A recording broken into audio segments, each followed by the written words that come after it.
Jesús lo entendió de esta manera: el mundo no puede ser transformado a menos que los individuos sean transformados. Y los individuos no pueden ser cambiados excepto en la medida en que son moldeados en las manos del Maestro. Escuche este devocional en los que estamos siguiendo los pasos de Jesús para ser un discípulo. Porque todo aquel que permanece en Dios, éste llevará mucho fruto y será limpiado para que lleve mucho más. Si usted está tomando nota, ayer vimos paso número 1 para ser discípulo de Jesús. Hoy escriba en sus notas, tome su agenda devocional. El nombre de la serie es Pasos para ser discípulo de Jesús. Ayer vimos el paso 1 que se llamó ¿Qué tengo que hacer para ser un discípulo? El paso de hoy, que es el paso 2, ¿qué significan las multitudes? Les quiero decir algo. Como empecé esta mañana, el mundo no puede ser transformado a menos que los individuos sean transformados. Y obviamente los individuos no pueden ser cambiados excepto en la medida en que son moldeados en las manos del Maestro. Jesús, antes de comenzar su ministerio, ¿qué hizo? Él llamó unos pocos. Él no se puso a organizar reuniones, ni eventos, ni actividades. No. Él sabía que tenía que reclutar un pequeño grupo para enseñarles, para estar con ellos, para dedicar la mayor parte de sus enseñanzas a ellos, para que cuando Jesús se fuera, ellos quedaran con las bases firmes suficientes para seguir la tarea. Eso se llama discipulado. Yo tengo que decirles hoy con mucho respeto, primero que todo, porque no voy a entrar a comparar a las iglesias. Pero quiero decirles que hoy el lenguaje de discipulado no se ve en todas las iglesias. Y se lo voy a comparar sobre todo con este paso número 2. Y le voy a justificar por qué aseguro que hay muchas iglesias, aunque están llenas, no hay un discipulado. Ayer tocamos 2 puntos en el que vimos que Jesús, cuando comenzó su ministerio, fue empezar a reclutar uno por uno. Por eso ese paso número 1, ¿qué hago para ser un discípulo? Es saber que el Señor es el que escoge. Y el Señor escoge uno por uno. Ya ayer vimos cuáles eran las cualidades del grupo que el Señor escogió. Y eso es sobre todo muy atractivo. Porque una de las grandes conclusiones cuando uno lee el paso número 1 es que de esos hombres no se esperaba que fueran a cambiar el mundo. Que no fueran los hombres que iban a reemplazar a Jesús cuando Jesús se fuera. Pero esa es la especialidad de Dios. Por eso les recomendé la serie de Chosen. Porque primero, uno desmitifica muchos pensamientos que tiene cuando uno ve una serie como esa. Primero, usted ve y son muchachos muy jóvenes. Y la verdad, quiero decirle, los discípulos de Jesús eran personas de edad, jóvenes, la mayoría solteros. Segundo, completamente inexpertos. Y cuando le digo inexperto es porque sabían de pescar, sabían de hacer otras cosas, pero es que el oficio de predicar, enseñar, sanar a los enfermos, eso era totalmente desconocido para ellos. Eso de orar, de vivir una vida limpia, ustedes ven las caras de ellos cuando Jesús les habla, les predica. Muchos de ellos son escépticos, muchos de ellos dicen, pero ¿cómo? ¿Cuándo? Y me llama la atención porque en una de las escenas de la serie Jesús les dice que ellos son los que van a predicar. Si usted hubiera visto los rostros de ellos, es que a ellos no les cabía en la cabeza que ellos algún día fueran a hacer lo que hace su maestro. Eso desmitifica lo que uno tiene en la cabeza de los apóstoles, porque es que a uno le han hablado toda la vida de los santos apóstoles. Entonces, San Pedro, San Pablo, me va a perdonar. Ni San Pedro ni San Pablo. Ellos eran nombres comunes y corrientes como cualquiera de nosotros. Y eso es lo que hace valioso el tema del discipulado. Que el Señor no está buscando personas ni extraordinarias, ni más sabias, ni más espirituales. Dios quiere darse la pelea con nosotros. Venga, ¿quiere ser mi discípulo? Venga. No importa quién sea, qué haya hecho, qué haya pasado con su vida, su estrato, su nivel de escolaridad. Nada, venga. Porque es que Jesús quería tomar el riesgo de decirle, venga y conmigo y en mi escuela ustedes van a ser formados. Ahora, obviamente, aquí es cuando entra el tema de discipulado, porque obviamente el maestro a los que ya estuvieron cerca no les pasaba una, les llamaba la atención una y otra vez, los llevaba a un ritmo que ellos mismos yo creo que más de una vez se vieron con ganas de tirar la toalla. Y ahí es donde entra el tema, y por eso quiero hablarles a ustedes como iglesia. Y por eso la pregunta durante la serie, lo que me vaya a demorar con esta serie, les voy a preguntar a todos: ¿son ustedes discípulos? Ahora, no me respondan tan rápido, solamente lean conmigo y ustedes son los que van a sacar las conclusiones. Dos textos de ayer, los voy a volver a repetir porque me parecen supremamente importantes. El primero, Lucas 6:13, porque dice que en aquellos días él fue al monte a orar y pasó la noche orando a Dios. Y cuando era de día llamó a sus discípulos. O sea, Jesús oró toda una noche para escoger a sus discípulos. O sea, eso no fue ahí como tampoco al azar, no.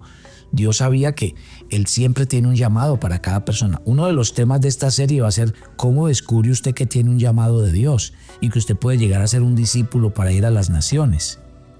Y el versículo 13, estoy leyendo Lucas 6, dice: y cuando era de día, llamó a sus discípulos, escogió a 12, a los cuales también llamó apóstoles. ¿Sí ven? No solamente los escogió, los llamó uno por uno, sino que les dijo: ustedes serán llamados apóstoles, ustedes van a ser escogidos con una tarea especial. Y el otro texto que quiero que leamos está en Marcos, en el capítulo 3, porque aquí hay un detalle que me parece muy interesante que no está en Lucas. También en el versículo 13, Lucas 3:13 dice: después subió al monte, llamó a los que él quiso, detalle que no nos da Lucas. O sea, el llamamiento de Dios es a quien Él quiere. Otra vez, no es al más inteligente, el más sabio, el que tenga don para hablar a las multitudes, no. Versículo 14, estoy leyendo Marcos 3. Y estableció a 12, pero mire lo que no dice Lucas. Me encanta esta frase: para que estuviesen con Él y para enviarlos a predicar. O sea que ser discípulo era estar con Jesús. Y mire, después el 15 dice: y para que tuvieran autoridad para sanar enfermos, echar fuera demonios. Ahí está. Jesús les iba a enseñar, la escuela iba a ser el día a día. Y eso es lo que uno aprende de lo que significa ser discípulo. Avancemos. ¿Qué es importante para mí partiendo de lo que hablamos el día de ayer? Miren, Jesús empezó a reclutar uno por uno y empezó a dedicarse a ellos. Claro, su fama se difundió, dice Mateo capítulo 4. Cuando Jesús empezó a moverse y daba unas predicaciones y hablaba de una manera que nadie había hablado como Él. Entonces la gente se empezó a inquietar. Acuerde que ellos tenían el anhelo de que el Mesías llegara. Y cuando Jesús empezó a hablar con esa sabiduría, entonces su fama se difundió y empezó a llegar mucha gente. Y aquí viene el detalle tan importante para entender este segundo paso que nos habla de qué significan las multitudes. Miren, Jesús vio a la gente. Hay un detalle en Mateo 9:36 que me gusta mucho y dice así, que Jesús al ver las multitudes que eran como ovejas que no tenían pastor, se compadeció de ellas y empezó a sanarlos, a orar por ellos, a ministrarlos, hasta les dio de comer, recibía a los niños, iba y visitaba a los enfermos, les ponía las manos, empezó a visitar la casa de los pecadores, entraba, comía con ellos. Pero hay una cosa que quiero decirles que fue muy importante en la vida de Jesús, y es que Él nunca descuidó a las multitudes, porque Él les predicó a grandes grupos, Él realizó milagros, Él sanó enfermos, Él alimentó a los hambrientos, Él mostró una genuina preocupación por todos.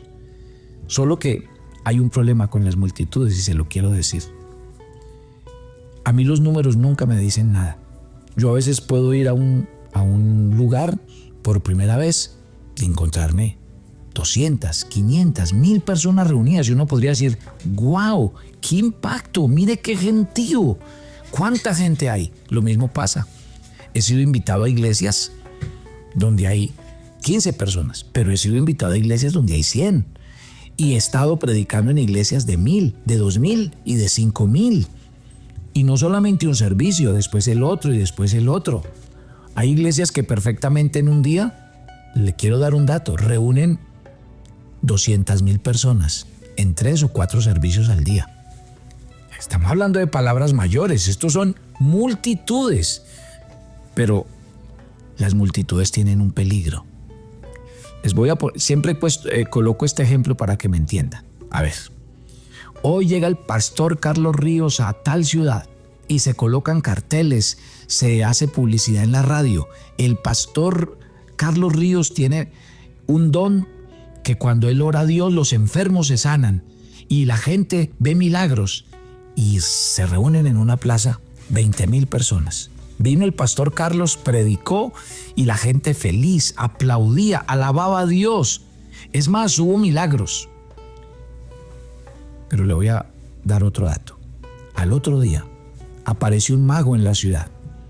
Este brujo tiene poderes, este brujo hace tal cosa, resucita a los muertos, este brujo le salva a usted su matrimonio. Le quiero decir que al otro día con el brujo fueron 20,000 personas. Y no se le haga raro que más de la mitad de los que fueron ayer a alabar a Dios, a cantar salmos y al final hasta rendir su vida a Cristo aparecieron al otro día con el brujo.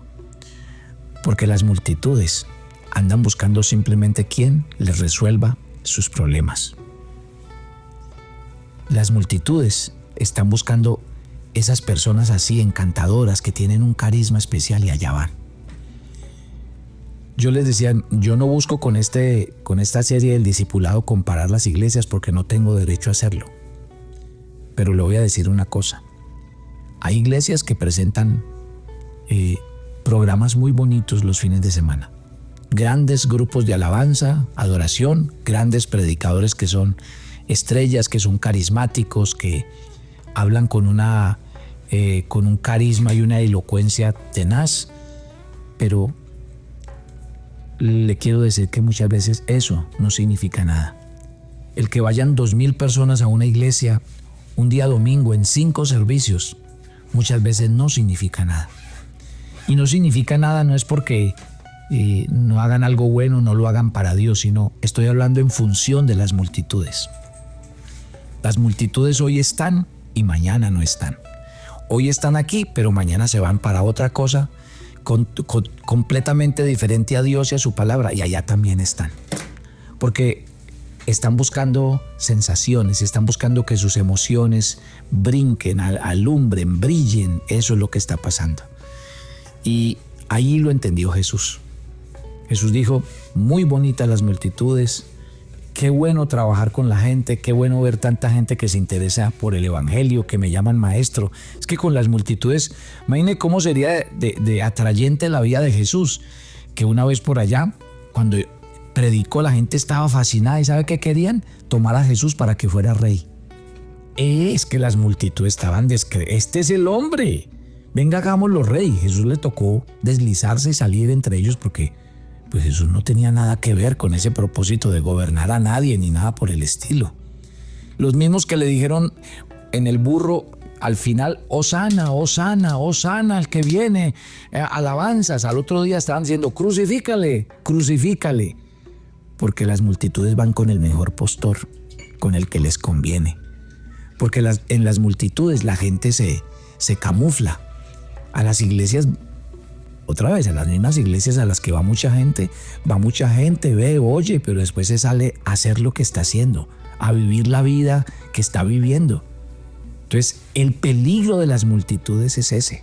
Y por eso el paso número 2 del discipulado es hay que dar un paso adelante de las multitudes. Hay que dar un paso adelante. Jesús en Juan, en el capítulo 6, dice la Escritura que cuando Jesús empezó a templar y a hablar un poquitico más duro, entonces dice la Biblia que mucha gente empezó a irse. Versículo 66 de Juan 6. Desde entonces, muchos de sus discípulos volvieron atrás y ya no andaban con él. Póngame atención. Muchos de los discípulos ya no andaban con él y volvieron atrás. Y le dijo Jesús a los 12, a estos a los que llamó a ser discípulos y apóstoles, ¿ustedes también se quieren ir? A lo que Pedro dijo, Señor, ¿a quién iremos? Tú tienes palabras de vida eterna. Y nosotros hemos visto y creído que tú eres el Cristo, el Hijo del Dios viviente.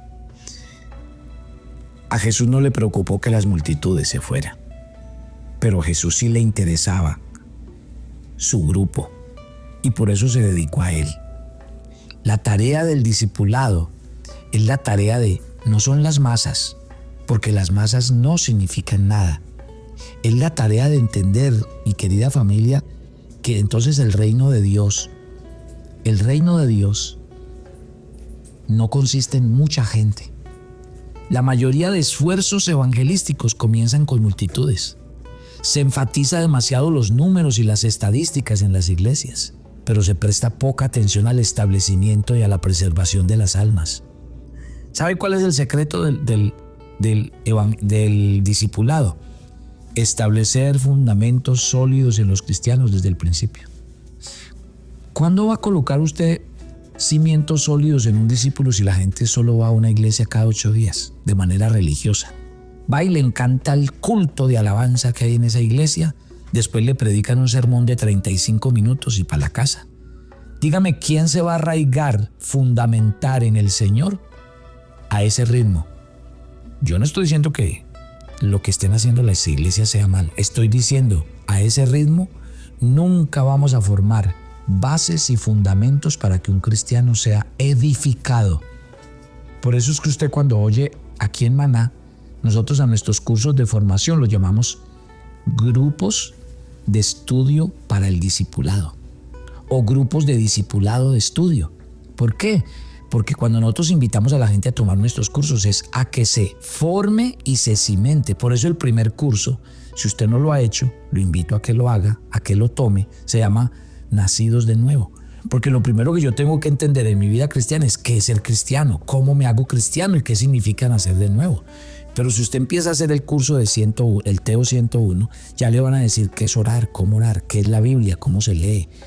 Si usted va al 101, le van a empezar a dar herramientas y usted se empieza a fortalecer y ahí sí, podemos decir que ahí usted empieza a dar los primeros pasos de discípulo porque se le empiezan a dar fundamentos sólidos desde el principio. Mire, se empieza entonces a concentrar tiempo y talento en menos personas. Por eso es que las iglesias Maná no son iglesias grandes, porque allí lo que tratamos de hacer es que haya discipulado. ¿Saben una cosa? Una persona un día me contó esta experiencia.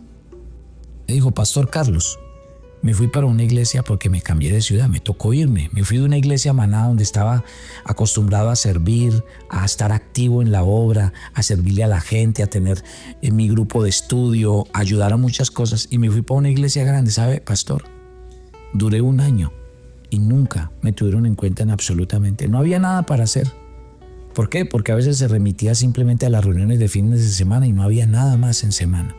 No habían grupos de estudio, no habían grupos de edificación.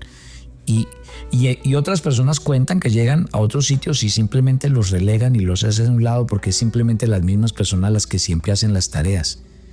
¿Cuándo vamos a formar discípulos si no le damos la oportunidad a cada persona que venga? Primero, se cimente en Dios y en su palabra, y segundo, le empezamos a dar pequeñas tareas para que se empiece a formar como un discípulo. Por eso yo quiero llamar la atención de todos y decirles, ¿usted es un discípulo? ¿O usted de los que va y conforme va se devuelve a su iglesia? ¿Usted cree que eso significa eso? La pregunta esta mañana, ¿usted está siendo parte de un proceso donde está adquiriendo fundamentos sólidos para crecer en el camino de la fe y pasar de ser un bebé espiritual a ser un padre espiritual? Esos pasos hay que darlos. Entonces, desde la escuela, yo quiero invitarlos a que lo hagan. Yo quiero que hagan parte de nuestra escuela bíblica. Esta semana es de inscripciones. Si usted quiere participar de la escuela bíblica, Escuela Bíblica Maná. Escuela Bíblica Maná. Ahí entra y dice inscríbase. Ahí le va a aparecer el formulario, cuál teo quiere tomar. Si usted ya hizo todos los teos, tenemos 2 cursos de la Biblia espectaculares, fundamentos y generalidades bíblicas, y el otro que empieza este semestre, hermenéutica bíblica. Tenemos todo, ¿para qué? Para que usted se fundamente y crezca, pero para que llegue a ser un discípulo. Estamos interesados en formar discípulos y queremos que usted sea un discípulo. Escriba en el chat de WhatsApp, de YouTube el día de hoy, escriba conmigo. voy a dar un paso para salir de la multitud. Porque dando ese paso para salir de la multitud es que empiezo a hacerme discípulo. Tome su agenda devocional para el día de hoy. Hoy es el día 35 en su agenda y usted va a leer Josué en el capítulo 23. Va a responder 3 preguntas. ¿En qué se deben esforzar, guardar y reconocer los hijos de Israel? ¿Por qué logró Israel vencer a las naciones de Canaán? Y una pregunta personal para que usted la responda. ¿En cuál de los 3 llamados que hace Josué al pueblo usted debe esforzarse más últimamente? Por favor, llene estas preguntas y deje que Dios le edifique. Padre, yo no quiero ser parte de la multitud. Quiero ser parte del grupo selecto de discípulos que con cimientos sólidos está creciendo en el camino de la fe y va hacia el conocimiento de Dios y del servicio para dejar de ser un niño para convertirme en un padre espiritual. Gracias por cada oyente de Maná y que tu bendición repose sobre todos en este día. Nos encomendamos a ti y pedimos tu bendición en Cristo Jesús. Y yo sigo con mi campaña que empecé al día de ayer. Gracias. Hoy ya hubo gente que nos escribió, pagó mire, el número más repetido hoy fue 1, pero hubo personas que nos compraron 1, otras personas que nos compraron 2, otros 3 y otros 5. Gloria a Dios, gracias. Si usted quiere hacerse partícipe de la campaña, voy a comprar una agenda. ¿Por qué? Porque vamos a evangelizar 3 grupos. Vamos a repartir 300 agendas y nos vamos a sentar con esos grupos a discipularlos y a evangelizarlos. Y usted puede ayudar a ser parte de ese proceso. Los espero mañana. Bendiciones para todos.